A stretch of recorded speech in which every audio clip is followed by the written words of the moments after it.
Чедвик Боузман 1976 жылы 29 қарашада оңтүстік Каролина штатының Андерсон қаласында дүниеге келген. Боузман үш баланың ең кенжесі. Әкесі ауыл шаруашылығында жұмыс істеді, ал анасы медбике болды. Чедвик орта мектеп оқушысы ретінде баскетболды жақсы ойнады. 1995 жылы орта мектепті бітіргеннен кейін Ховард университетінде режиссерлік білім алды. Студент кезінде ол Оксфорд университетіндегі британдық Америка драма академиясының жазғы бағдарламасында актерлік шеберлік сабақтарын алды. Боузманның алғашқы рөлі Дата қысқаметражды фильмінде болды. Бірнеше жыл бойы актер телехикаяларда, соның ішінде Әділет және Қалыпта ойнады. 2012 жылы Оқжара триллерінде алғаш рет басты рөлді сомдайды. 2013 жылы Боузман 42 фильмінде атақты бейсболшы Джеки Робинсонды сомдайды. Ал бір жылдан кейін ол Джеймс Браун жоғарғы жол биопиясында аты аңызға айналған музыкант Джеймс Браунның рөлін сомдайды.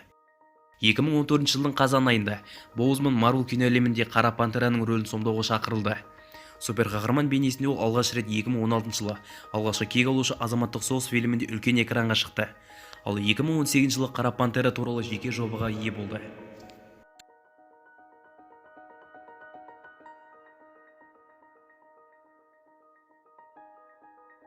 Жүздеген жылдар бұрын 5 африкалық тайпалар бақтымызға орай құрамында жерүсті металды вибраниясы бар ежелгі метеориттің қасында бас қосты. Вибраниумның әсерінен өзгерістерге ұшыраған жүрек тәрізді шөпті шайнаған жауынгерлердің бірі адамнан тыс қабілеттерге ие болады. Олар Қара Пантера атанып, барлық тайпаларды, соның ішінде тауға кеткен Жабари тайпасынан басқасын біріктіріп, Ваканда халқын құрады.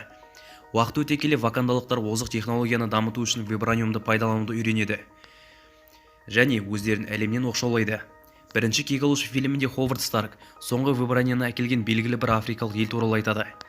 Кейінірек Темір адам 2 фильмінде Ник Фьюридің картасында Африканың ортасындағы нүкте көрінеді. Бұл жай ғана Ваканда болды. Кек алушылар екіде команда бұрын Вакандадан вибраниумды ұрлап әкелген Уиллис Клоуға тап болады. Брюс Беннер сол кезде де штаттың атын айта алмай, оны Ваканда деп атаған. Айтпақшы, Ваканда файлдары кітабынан біз шексіздік соғысында көрген жаңа сауыт сайманнан жасау үшін Тони Старкқа наноботтарды орнатқан Шури екенін білеміз. Сол кітаптан белгілі болғандай, тарих бойы Ваканда әлемнің қалған бөлігін, соның ішінде кек алушылардың әрқайсысын көлеңкеден бақылап отырған.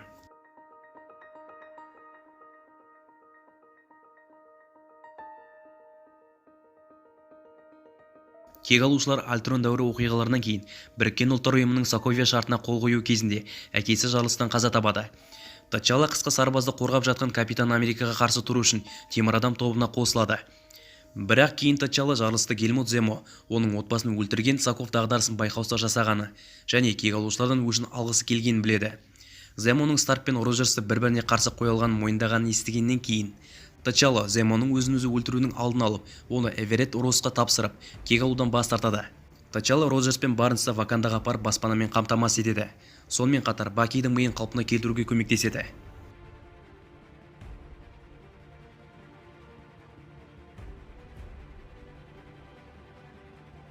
Мың 1992 жылы Ваканда патшасы Тачака ағасы Энджабуға бару үшін Оклендке барады. Қара базардағы қару-жарақ сатушысы Уиллис Клоуэ Вакандаға тығылып кіріп вибраниумды ұрлайды. Ал Тачака Энджабуны оған көмектестің деп айыптағады. Энджабудың Зури деген досы құпия вакандалық азамат екенін мойындап, Тачаканың күдігін растайды. Қазіргі уақытта Тачака Гельмут Земоның қолынан қайтыс болғаннан кейін, оның ұлы Тачала тағына отыру үшін Вакандаға оралады. Жас патша Ваканданың жауынгерлік күші Дора Милаждың басшысы Окоя, бұрынғы ғашығы Накия, анасы Рамонда және кіші қарындасы Шуримен бірге тәж кию рәсіміне қатысуға шақырады. Рәсімде Жабари тайпасының жетекшісі Мбаку тәж үшін күресті ұсынып, Тачалаға қарсы шығады. Тачала Мбакуды жеңіп, оны өлтірместен берілуге көндіреді. Тачала Клау ұрлаған Ваканда артефактысын оңтүстік Кореяның Пусан қаласындағы астыртын казинода сатуды жоспарлап отырғанын біледі. Вакаби Тачаланың досы және Окаяның сүйіктісі одан Клауды өлтіруді немесе оны ұстауды сұрайды. Тачала, Окоя және Накия казиноға барады. Бұл жерде тауарды сатып алушы ЦРУ агенті Эверетт Росс екенін біледі. Кенет атыс басталып, Окоя, Накия және Росс соңынан қуып, оны ұстап алады. Росс Клауден жауап ала отырып, ол Ваканданың халықаралық имиджі тек технологиялық дамыған өркениеттің майданы екенін ашады. Кейіннен Клаудың серіктесі Эрик оны босатуға келеді. Росс Накияға қарай бара жатқан оқтың жолына түскенде ауыр жарақат алады. Тачала Эриктің өзіне бар сақинаны тағып жүргенін байқайды.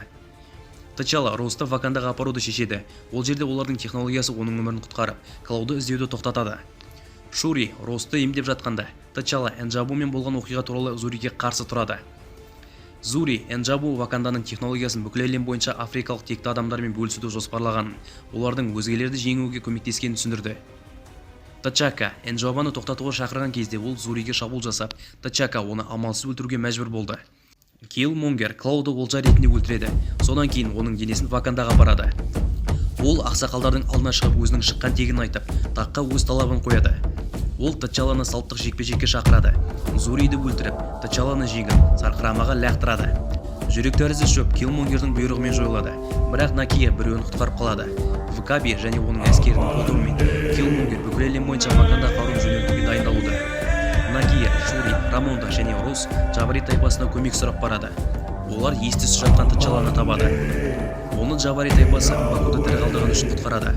Накияның шөбімен емделген Тачала Мбакудан көмек сұрайды, бірақ ол көмектесуден бас тартады. Тачала Киллмонгермен соғысу үшін қайтып келеді. Ол Вакаби мен оның әскеріне Тачалаға шабуыл жасауға бұйрық береді.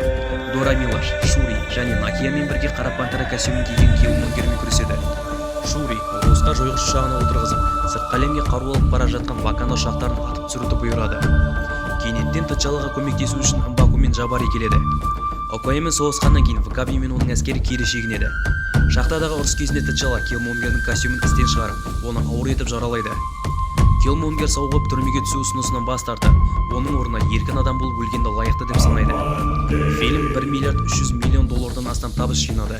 Бұл Кигалушылар фильмнің кассасына жақын болды, және қазір тарихтағы ең көп табыс әкелген 12 фильмнің қатарына кіреді.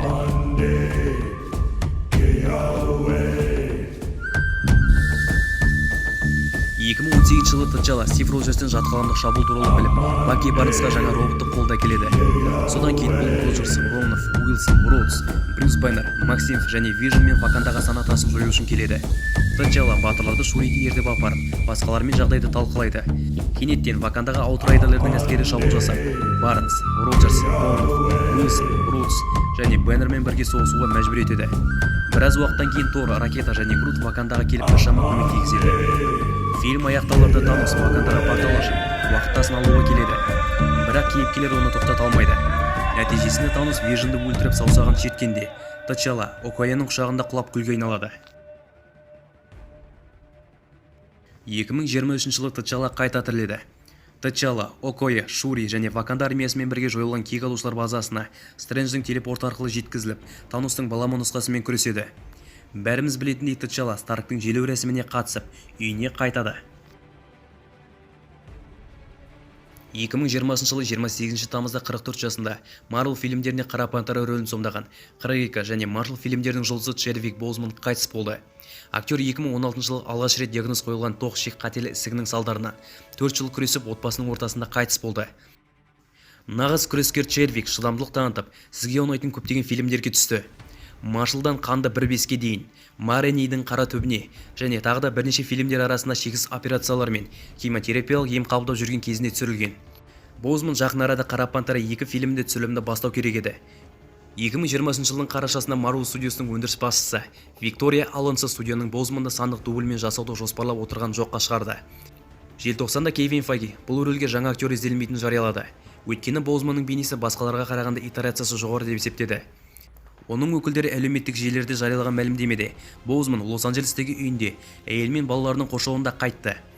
Боузманға 4 жыл бұрын тоқ ішекті қателі ісігінің диагнозы қойылған, бірақ оны ешкімге жарияламауды жөн көрді. Оның қайтыс болғаны туралы суық хабар жанкүйерлерін және бүкіл кино қауымдастығын таңғалдырды. Актер және режиссер Джордан Пил мойындағандай, бұл жаңалық ол үшін ауыр соққы болды. Туап өткен күрескер Чедвик ешнәрсеге қарамастан жұмысын жалғастырды және адамдар жақсы көретін көптеген фильмдерді сыйлады делінген актердің отбасылық мәлімдемесінде. Сансыз операциялар мен химиотерапиялық сеанстар фильмге түсіп жүрген сәтте болды және қара пантераны өмірге келген үшін ерекше мақтан тұтты. Боузманның жанұясы сіздің сүйіспеншілігіңіз бен дұғаларыңыз үшін алғыс білдіреді және осы қиын уақытта олардың жеке өмірін құрметтеуіңізді сұрайды. 2021 жылы 18 тамызда Marvel компаниясының комик сериясына негізделген Ал егер анимациялық телехикаясының 2 бөлімі жарық көрді. Бұл эпизод галактика сақшылары және қара пантера оқиғалары басқаша болған жағдайда не болатынын зерттейді. Бұл жоба марқұм Боузманның ең соңғы жобасы. Сюжетте қарт Ионду қол астындағылардың ақымақтығынан жерден Питер Квиллді емес, Ваканданың жас ханзадасын ұрлайды. Ал ұсынылған балама шындықта ол комикстерде айтылғандай, Жұлдызды лордтың жоғары нұсқасына айналады. Ол өте танымал, тіпті Таностың өзі T'Challa мен қарапайым әңгімеден кейін ғаламның жартысын жою жоспарынан бас тартты және оның басшылығымен құтқару миссиясына қатысады. Қайтыс болғанға дейін Боузман осы анимациялық жоба үшін өзінің барлық жолдарын жазып үлгерді. Боузман қайтыс болғаннан бері оны T'Challa ретінде ауыстыра ма, немесе кейіпкердің мұрасы аяқталу керек пе деген пікірлер көп болды. Боузманның қайтыс болуына жауап ретінде Marvel президенті Кевин Файги 2020 жылы Disney инвесторлар күнінде оның орнын басатын адамды іздемейтіндерін мәлімдеді.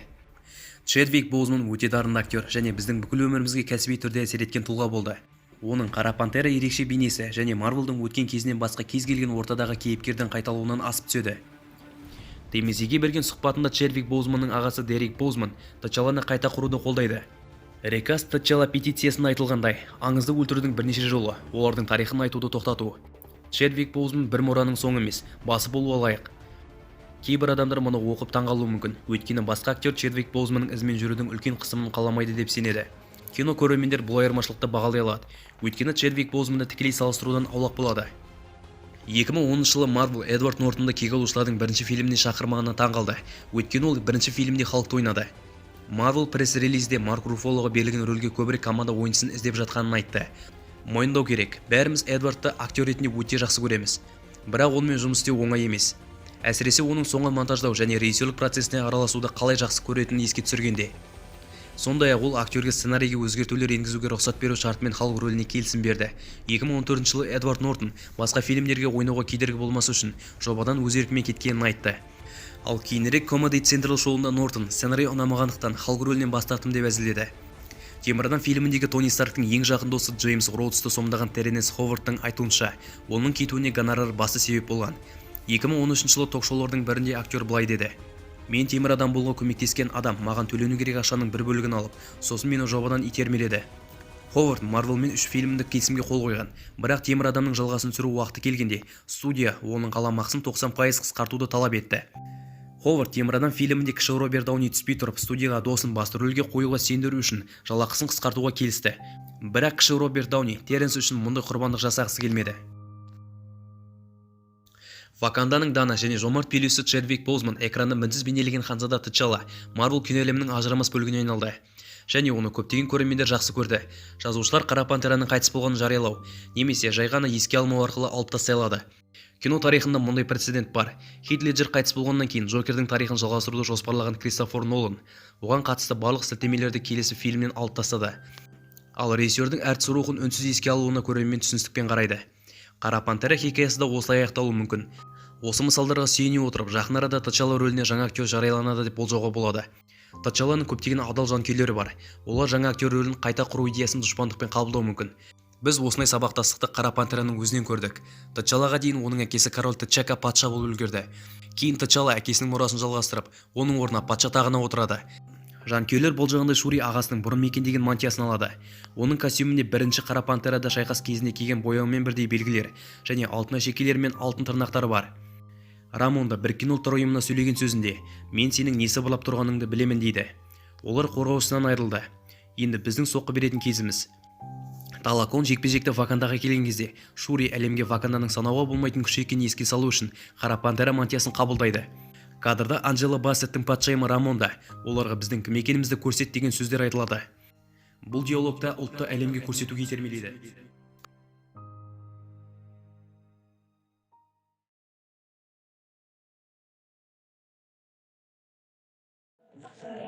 I'm always ready for a war again.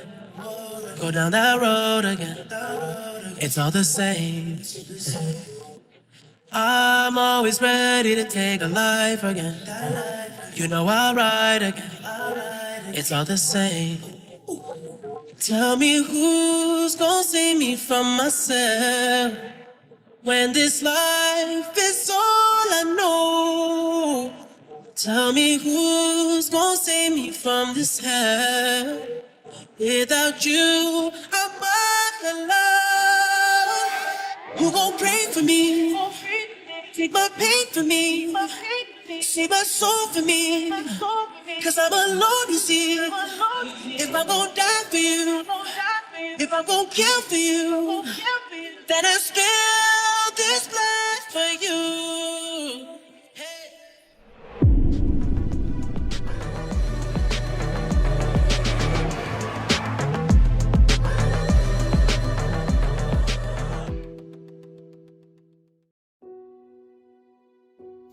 Уақыт өтті, аза тұтылды және Қара Пантера франшизасының болашағын шешу орынды. Marvel Studios T'Challаны қайта көрсетуге ниеті жоқ.